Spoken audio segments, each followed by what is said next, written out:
कार्तिक पूर्णिमा का महत्व। कार्तिक पूर्णिमा का पर्व हिंदू धर्म में बेहद पवित्र माना जाता है। इसे कार्तिक मास के आखिरी दिन मनाया जाता है।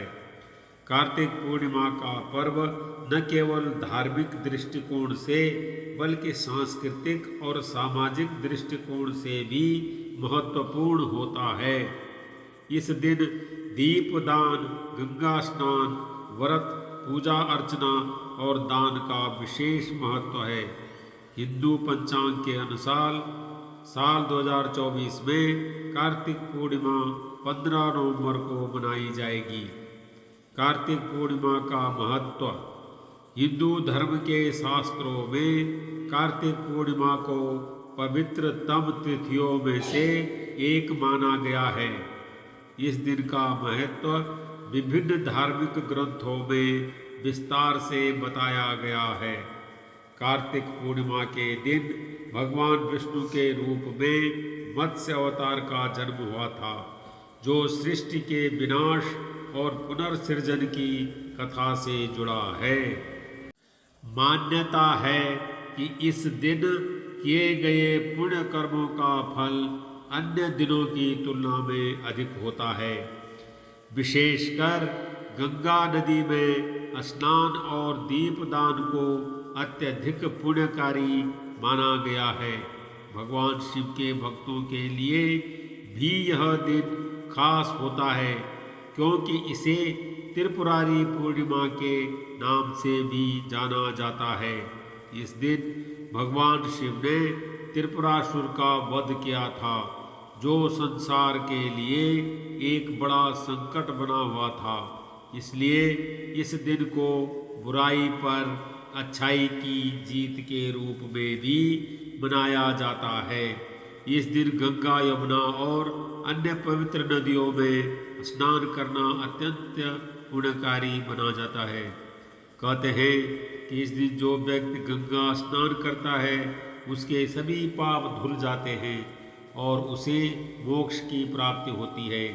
इसलिए भारत के विभिन्न हिस्सों में लोग इस दिन गंगा के तट पर एकत्रित होते हैं और स्नान के बाद पूजा अर्चना करते हैं। दान का महत्व भी इस दिन विशेष माना जाता है। ब्राह्मणों तथा दीन दुखी निर्धन लोगों को अनाज, वस्त्र, धन और अन्य आवश्यक वस्तुओं का दान करने से पापों का नाश होता है और पुण्य की प्राप्ति होती है। दीपदान, जो इस दिन का एक प्रमुख कार्य है, अंधकार को दूर करने और जीवन में प्रकाश फैलाने का प्रतीक है। इसे करते समय लोग अपने घरों के पास, मंदिरों में और नदियों के किनारे दीप जलाते हैं। वहीं इस दिन गुरु नानक देव जी का भी जन्म हुआ था, इसलिए इस दिन को प्रकाश पर्व और गुरु पर्व के रूप में भी मनाया जाता है। एक पौराणिक कथा के अनुसार तारकासुर नामक एक राक्षस था। उसके 3 पुत्र थे, तारकक्ष, कमलाक्ष और विद्युन्माली। तारकासुर बहुत ही बलवान था। उसने धरती व स्वर्ग पर अपना आतंक मचा रखा था, जिससे परेशान होकर देवताओं ने भगवान शिव से उसका अंत करने के लिए प्रार्थना की। उनकी प्रार्थना सुनकर भगवान शिव ने तारकासुर का वध किया। इससे देवता बड़े प्रसन्न हुए। उसके 3 पुत्रों को यह सुनकर बड़ा दुख हुआ और उन्होंने इसका बदला लेने के लिए ब्रह्मा जी की घोर तपस्या की। उनकी तपस्या से प्रसन्न होकर ब्रह्मा जी ने तीनों से वरदान मांगने को कहा। तीनों ने ब्रह्मा जी से अपने अमर होने का वरदान मांगा। ब्रह्मा जी ने अमरता के अलावा कोई दूसरा वरदान मांगने को कहा।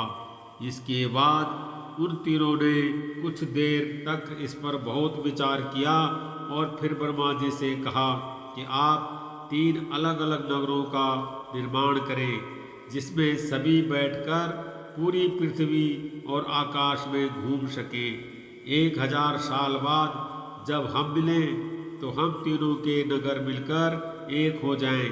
जो देवता तीनों नगरों को एक ही बाण से नष्ट करने की क्षमता रखता हो, वही हमारी मृत्यु का कारण बने। उन सब की नज़र में यह एक असंभव कार्य था। उन्हें वह वरदान ब्रह्मा जी के निर्देशानुसार मय दानव ने उनके लिए 3 नगरों की स्थापना की। तारकक्ष के लिए सोने का, कमला के लिए चांदी का और विद्युन्माली के लिए लोहे का नगर बनाया गया। तीनों ने मिलकर तीनों लोकों पर अपना अधिकार जमा लिया। इंद्र देवता इन तीनों राक्षसों से बहुत भयभीत हुए और भगवान शंकर की शरण में गए। इंद्र की बात सुनकर भगवान शिव ने इन दानवों का नाश करने के लिए एक दिव्य रथ का निर्माण किया। इस दिव्य रथ की हर एक चीज देवताओं से बनवाई गई थी। चंद्रमा और सूर्य से पहिए बने। इंद्र, वरुण, यम और कुबेर रथ के 4 घोड़े बने। हिमालय धनुष बने और शेषनाग प्रत्यंचा बने। भगवान शिव खुद बाण बने और बाण की नोक अग्निदेव स्वयं बने। इस दिव्य रथ पर भगवान शिव स्वयं सवार हुए। देवताओं से बने इस रथ और तीनों भाइयों के बीच भयंकर युद्ध हुआ। युद्ध करते समय प्रभु लीला से एक ऐसा समय आया जब तीनों रथ एक ही सीध में आ गए।